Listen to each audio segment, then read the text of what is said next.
Probably could do it, but when you've got the shock absorber in, you've not only got to wiggle that in past the inner wing, but over the shock as well.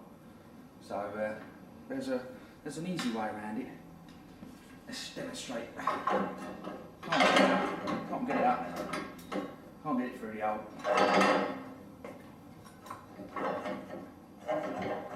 It sticks out the top. So, obviously if you know what you're doing, this will be something you don't need to learn. If you push the shock down, push it all the way down quickly, get ready to go, push it back up into the spring.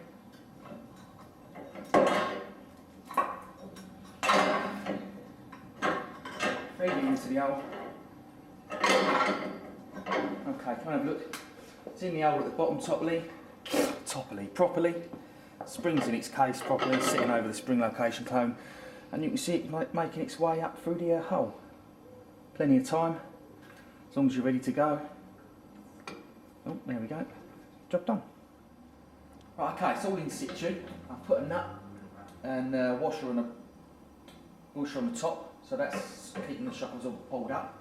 Now, I almost forgot, I'm going to put the retaining plates in the bottom, spring retaining plates.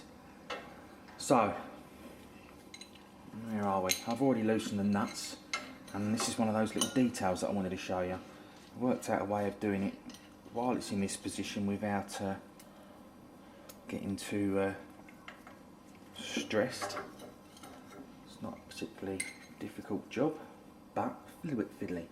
Right, so we know that goes in there.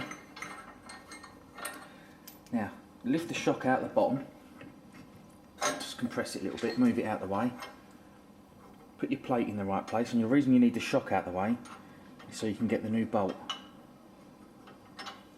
down through the hole and started, so otherwise the shock's in the way. Right, so you wind that in, get that started, a little bit fiddly, it's an Allen key, 6mm Allen key. That's better. Pull the plate down, because don't forget you're going in at an angle compared to the spring. Right, so that's that. Get the other one in through the front hole. Down it goes. Line it up with the hole over there. Jiggle the plate down.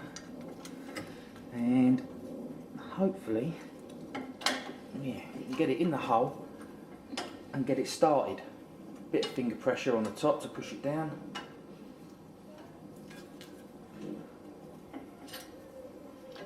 Might have to do that with the pull down on that with the fingers, so you get it lined up. Because don't forget the bolt's got to go in at an angle. Right, okay. If you can't get it started like that, then what you can do is, as well as a couple of scuff marks on the spring, because I was trying to work out the way we can do it easily, you can get the bottom part of a pair of pliers or mole grips on the spring plate and the spring. As long as you've got the back screw in as a marker, it will help you line up the front one. Pinch it up, and that will bring the plate down in line, so you can then get your Allen key in. And there you go, started first go. Right, okay, that's that. So we're going to wind them up tight, and then drop the shock in the hole, and I'll be back after that. I'll show you another little detail. Thanks, Ed.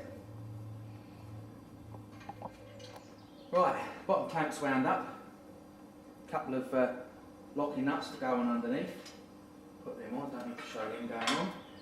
Right, now, shock absorber, dropped back in the hole, lift it up, come and have a look under here. Little detail I'll show you is, where is it, there we go.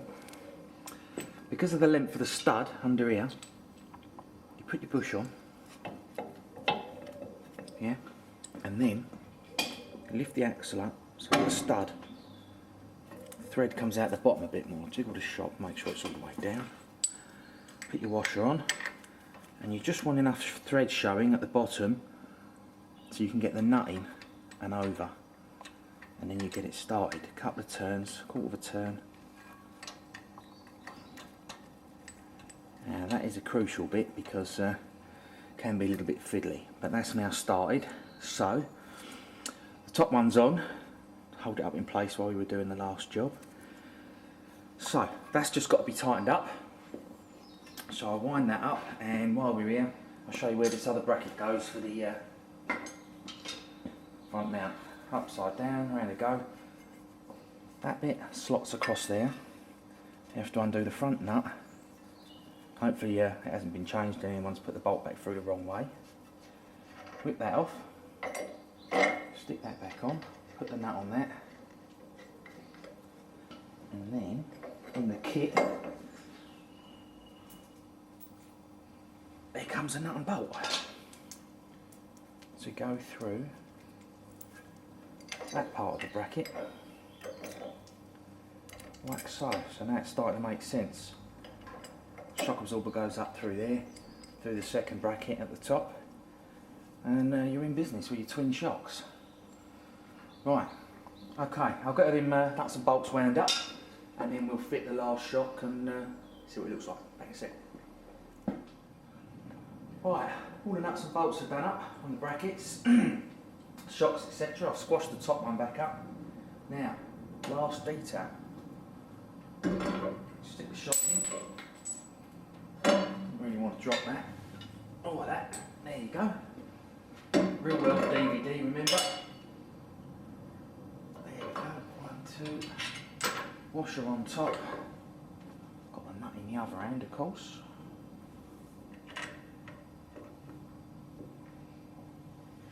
And there you go. You need a bit of weight on the axle to keep it pushed up, because otherwise you haven't got the length. Otherwise you haven't got the length of the shock absorber to come down through the hole and let you have enough thread out the bottom, which is what we had on the other one. Perfect. Right, tighten them up,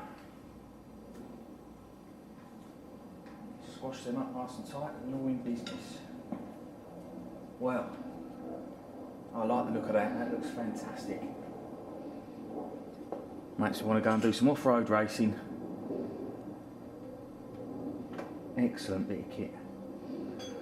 Okay, right. We'll have a proper look over it when we've got all the bits and bobs on. Right, cup of tea now. See what's next. Back in a sec. Right, next job on the Land Rover. Rear shocks and springs. We'll do them first. 50mm lift with another 50mm in the shocks as well. So, one bolt there on the shock, another bolt underneath, and there's 2 bolts in the bottom of the spring, a little plate that holds it on. So, most of the job is done from underneath, but I thought I'll just show you this bit before we lift it up in the air, because we're going to set the axle free. This is a 110. These are the rear dislocation cones, or relocation cones. There's a big hole in the top of the spring mount, get your hands through. That goes on top, it's like a big washer, and then these little posts sit inside the hole, and then you've got one bolt through the top, through the washer, into this, bolts it up. Simple. So, because most of the job's done from underneath, I thought I'd show you that bit first. And then, we haven't got to lift it up and down too many times to show the details. Right, I'll lift it up, back in a second, and we'll get started. Right, okay, first things first, rear shock absorbers. We've all seen them undone on the front. This one comes through this bracket here, and before you undo it, obviously you've got your axle stands under the chassis near the front arms somewhere, near the front of the rear radius arms, and your jack underneath your diff. Take the weight of the axle, because when you release the shock, don't forget the weight of the axle can come down. It didn't on this one. Right, okay, so release the shock, And then we're going to be changing the changing these for poly bushes and in there. But for now, as we're doing the rear springs, 24mm or 1 inch nut and bolt through there. I've already done a little bit of prep work. Get off. Right, that's that. Now, let's see. It's another little job I've already done. I wanted to show you. Because we're going up 50mm at 2 inches, we're going to let the axle down so we can get the springs in over the dislocation cones. So we need a bit more clearance. I'm hoping that releasing that is going to give that just the extra inch. Obviously, if you're stressing metal rusty brake pipes, then you're asking for problems. This is copper, and this one's in reasonable condition, but it's a chance. There's a chance it will go, but we've just got to see, because this isn't one of them American telly shows where everything's brand new and wonderful. This is us doing it in your garage, on your driveway, wherever you get a chance to do it. Right, so I've released that, so that extra inch of travel would allow us to get the springs in over the cones. Hopefully. Right, 2 17mm bolts in there. I will crack them off, whip them out, and we'll be back in a second. Okay, right. There's the spring retaining strap. Looks like a bit of cardboard. Got some new heavy duty ones of them. Now, I've already took the spring out that side and the shock off that side, and I've undone both anti-roll bar bolts, and it made sense to fold that up out of the way, so that's not getting in the way of any access that I need for the job. Now, it's just off of the stand because this is at the end of its travel. The A-frame's at the end of its travel, so it's stopping the axle from coming down, but allowing us to rock it from side to side, so the spring is loose. Out she comes. Now, if you're putting standard springs back in, hang on a minute, that was stuck, and we need that bit. If you're putting standard springs back in, you might get them back in without getting any more clearance. We are putting plus 50mm 2 inch lifting. They only rest slightly higher, but because we're putting the dislocation cones in, we need a lot more clearance to get it in. So what we're going to do is we are going to let's have a look. I'm going to release this joint here. It's got a split pin through it, which I've already pulled out. There it is there. That's the split pin. Just yoink that out with the pliers because we're going to stick a new side cutters because we're going to stick a new one in. It's a good little tip if you don't know. You can get a lot better grip on split pins with side cutters. Don't cut it, just dig into it and use it as a lever. Don't ever use pliers for doing that, unless you've got to put it back in. Anyway, right, 30mm this bolt here, and I'm using the breaker bar from the. That went very tight. Using the breaker bar that I undone the wheels with to get that bolt off. Now, it's a tapered joint like a normal ball joint or steering joint. Castellated nut and a washer we put on the floor. Now, let's just check that. Lovely. But we need a bit more clearance, so we've got to knock that joint out. Now, make sure you're ready to catch it, because that weighs a lot. That will break bones if that comes down. You might be lucky and just get to give it a result. Otherwise, a punch and the weight of the axle, put the punch on the end of the thread. If you leave the nut on, You won't mushroom the end of the thread over, and it won't fall off and get you if you've got the nut on, because you just need to break that joint because it's a tapered joint. I'll show you in a second when it comes down. Give it a bang, jar it loose, and this is the bit we've got to watch now. We don't want to strain our brake pipe. And we're going to have a go at doing these springs without breaking into the brake circuit. Right, okay. That's as much as I want to put any stress on any of them. Obviously, if you can just undo your brake pipe, if you're lifting it up 2 inches or more, then you've got to buy brake pipes anyway. So chop the old one, you've got to bleed the brakes anyway. Chop the old one, leave that bolted up. Should have mentioned that because there's a million different combinations, and doing a Land Rover is basically a personal choice. There's so many combinations I can't even think of them, let alone mention them. This is just to give you an idea of what's involved, so you know, you could be able to work out if you do it for yourself. Right, okay, so what's next? I'll go and get the springs, I'll be back in a second. Right, I've got the springs, I've put the relocation cone back in. Come and have a look at that. So simple. Sits in the middle. One bolt's not even tight yet. I've put these 2 bolts on here. New bolts, wound them in with some WD. And I've put the spring on the other side, don't need to worry about that. I'm just going to do them together. A little bit of tension on our brake line. Take the charts on that, see what happens. And now, the spring goes up. Look how heavy that is. Over the cup. And sitting in place. Now what we do is we lift that back up. Make sure your springs stay in place.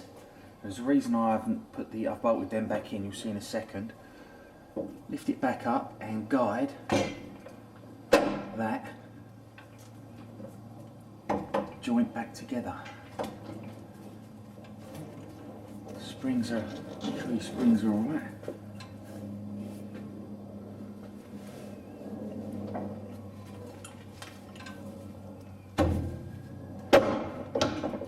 That's what I wanted.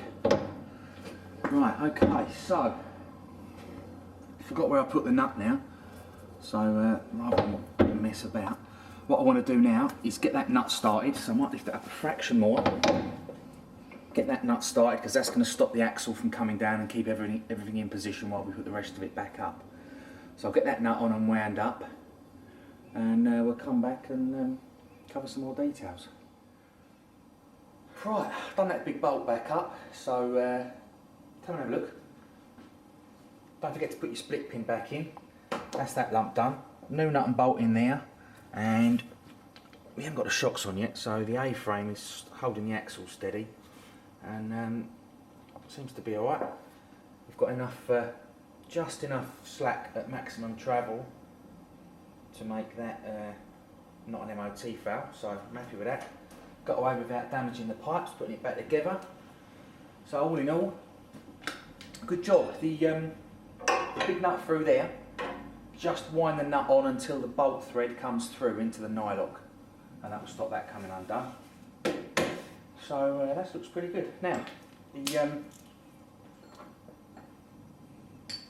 try to stick your head around the front. Won't do too much detail, but now it's all supported and secure, we can do wobbly head spanners, wobbly head ratchets, brilliant tool, an extendable one as well. So now, one at a time, take the bolt out, stick the plate over one end, stick it over the other end. I'll just demonstrate what I mean. Whip that out like that,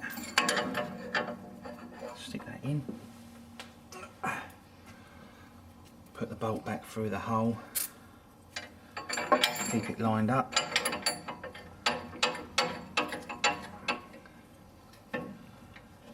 and then get the ratchet on the other one, through the back as well. The plate's still movable, so when that bolt's out, slide the plate over, stick the bolt back through, and crack them both up. I'll come back in a second when I've done it, rather than watch loads of bolts being wound in. That's it. Right, I've wound those 2 bolts up and I've done a bit of prep work for the next bit, so come and have a look at them. That's pinched down super tight, the whole spring is tight in fact. Right, shock absorber next. 19mm nut, and that's all that holds that on, a big washer of course. Chunk on the floor, 1, 2, 3 17mm bolts, and I just used a long spanner from this side that needs to go under it. Hooks it on the back, hooks it on the back, hooks it on the back. There's three nuts and bolts, long bolts. That's that. Nice and simple. Right, we're going to fit up some twin shock mounts now, so I'll get them ready. Back in a sec. Right, we've got the twin shock mount on. They are sided, but don't worry, you won't get it wrong, because your 3 holes won't line up if you put the wrong side in the wrong place. Here's the shock, a bit bigger on the back, still silver and blue, looks super. Now, don't put the bottom in first, put the top one first, and then you'll have to compress the shock like we did the front ones. Guide it over the hole and let it push itself through. Right, that's that. We've got 2 of them, so as it's a twin shock mount, that one will go on there as well. Oh yeah, looks mad that. Looks ready for the Dakar. Right, okay. Nuts and bolts, nuts and washers on the top there. Easy, job done. Let's lift it up and go underneath and look at this bottom bracket. Back in a sec. Right. Twin shock lower mount. Let's have a look. They come as a pair, but they are different. This is the wrong side for this one. Long, short. You're not going to get it. You're not going to get that wrong. This is the right one. 1, 2, 3, 4, and that slot there. 5 bolts. And what you do is, it basically goes over the top of your original mount, and you get it centered. So it's not a steering component, so it hasn't got to be perfect, but obviously as good as you can get it with your eye should do. You want the original bolt hole in the centre of this big hole, like that. Now what we do, on some models, it's in the instructions, it says the slot hole on the inside is supposed to line up with the bolt hole that's already there, but apparently not on the 110 with the Salisbury axle. Right, okay, so that still looks lined up. That's clamped up in place. Now, let's explain what you would do. 1, 2, 3. Drill your holes. Start off with a small drill hole, pilot drill, 3mm, 4mm, whatever you can get through. Punch it in the centre so the drill stays centred, and then work your way up to an 11mm hole for your nuts and bolts to go through. Mole grips are good. Keep it all in place and lined up. You can use more than one pair if you've got them. Drill the 3 holes.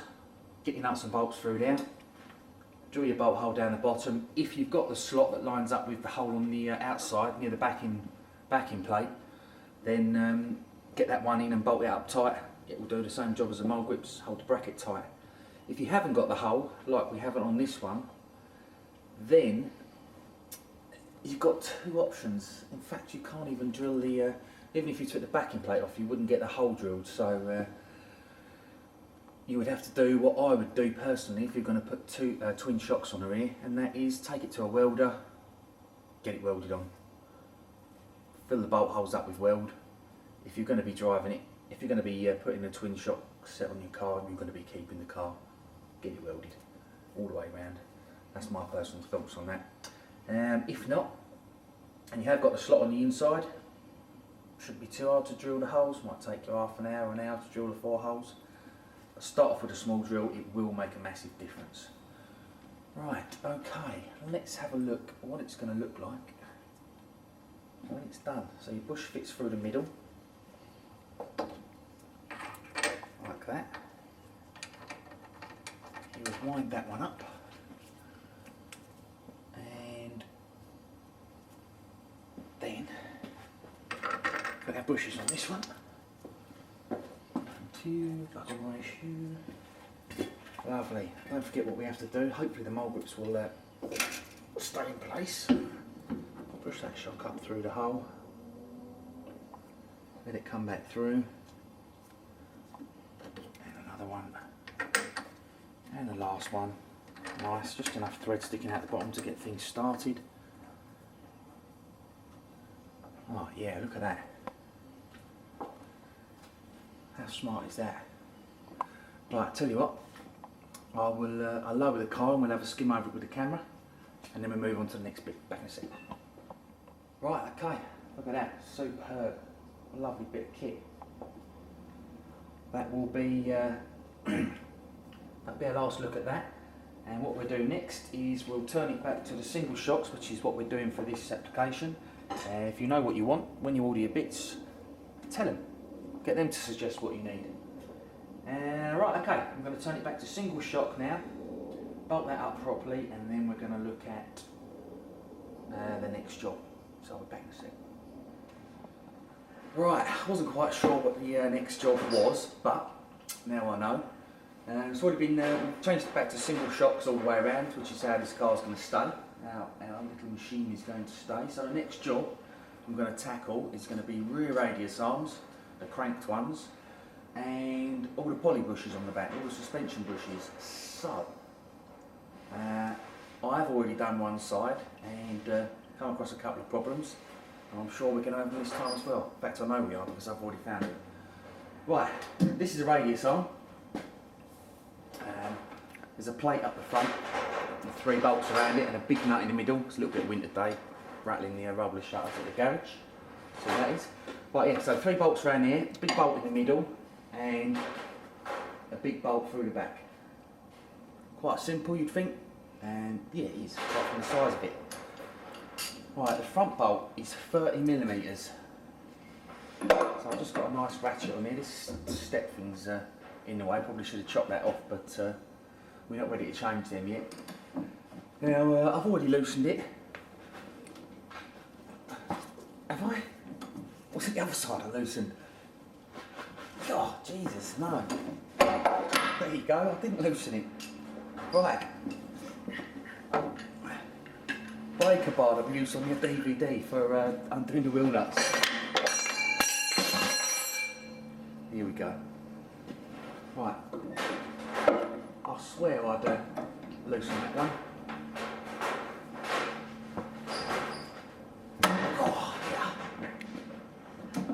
Okay, well that's what you're going to be up against, and I have already soaked this with WD-40 yesterday. So if you've only got a ratchet, before you start the job actually, make sure, especially if it's your car you're going to use every day, which this one isn't at the moment, I've committed it to being played with. Loosen your nuts and bolts first. Make sure you can undo that. It's a problem with the back one. Right, okay, so that's loose. And make sure that's going to come all the way off before you undo the back bolt, because that bolt in the back is holding the bar still. So you can unwind it. If you take that bolt out, it's just going to spin and you won't grip that hard enough if it's that tight. Right, okay, so that's that one done. Phew. Built up sweat now. 17, 11/16 in old money. And these are the ones I already loosened. They weren't too bad. You can always use a six-sided socket, because you do stand a lot less chance of rounding rusty old bolts off. Right, okay. That is all loose.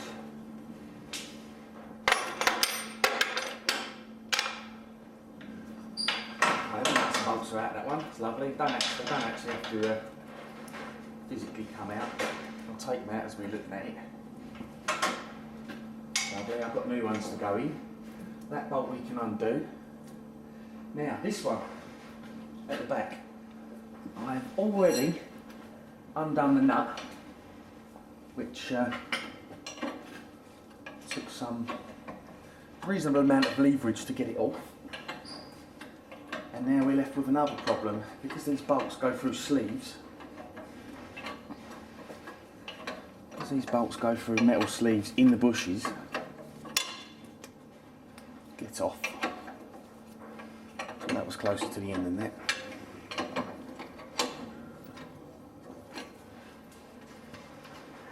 If someone's put the bolts through from that side, you have to take the shock absorbers off to